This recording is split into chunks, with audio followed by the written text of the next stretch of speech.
श्री सीताराम चंद्राभ्याम नमः। उत्तरकांड 66वां सर्ग। सीता के दो पुत्रों का जन्म। वाल्मीकि द्वारा उनकी रक्षा की व्यवस्था।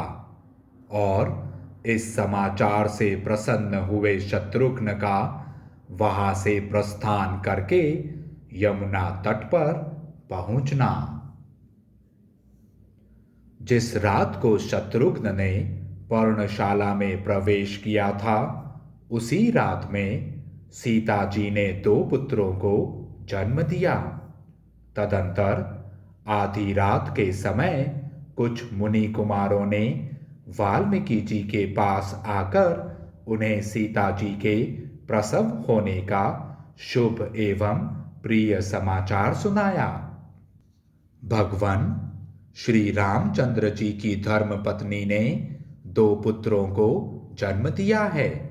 अतः महातेजस्वी महर्षि, आप उनकी बाल ग्रह जनित बाधा निवृत्त करने वाली रक्षा करें। उन कुमारों की वह बात सुनकर महर्षि उस स्थान पर गए। सीता के वे दोनों पुत्र बाल चंद्रमा के समान सुंदर तथा देव कुमारों के समान महातेजस्वी थे।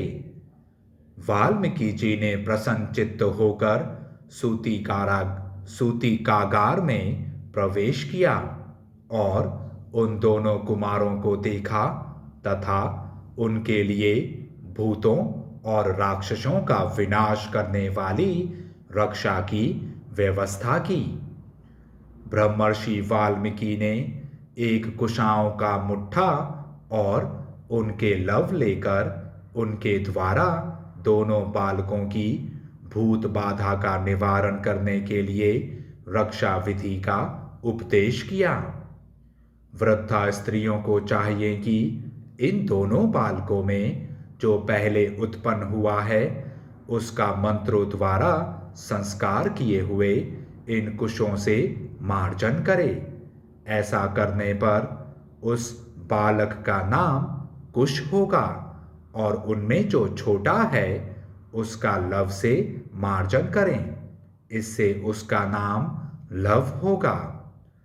इस प्रकार जुड़वे उत्पन्न हुए ये दोनों बालक क्रमशः कुश और लव नाम धारण करेंगे और मेरे द्वारा निश्चित किए गए इन्हीं नामों से भूमंडल में विख्यात होंगे।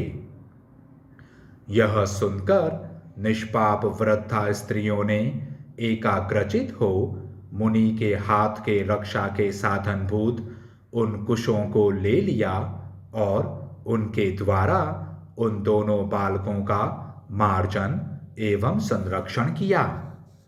जब वृद्धा स्त्रियां इस प्रकार रक्षा करने लगीं, उस समय आधी रात को श्री राम और सीता के नाम गोत्र के उच्चारण की ध्वनि शत्रुघ्न जी के कानों में पड़ी।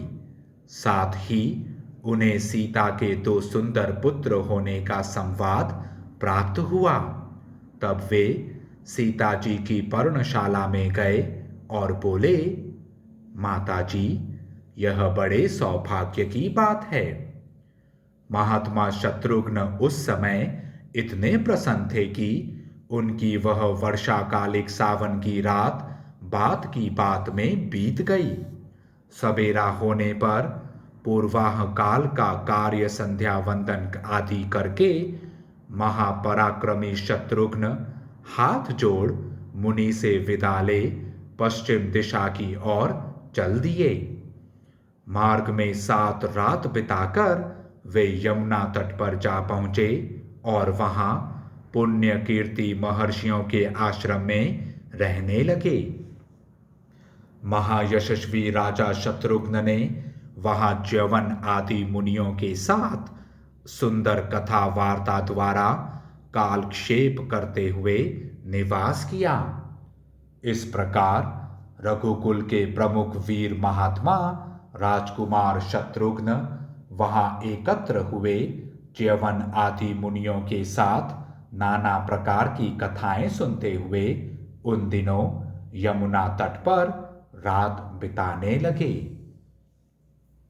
इस प्रकार श्री वाल्मीकि निर्मित आर्ष रामायण आदि काव्य के उत्तर कांड में 66वां सर्ग पूरा हुआ। जय श्री राम।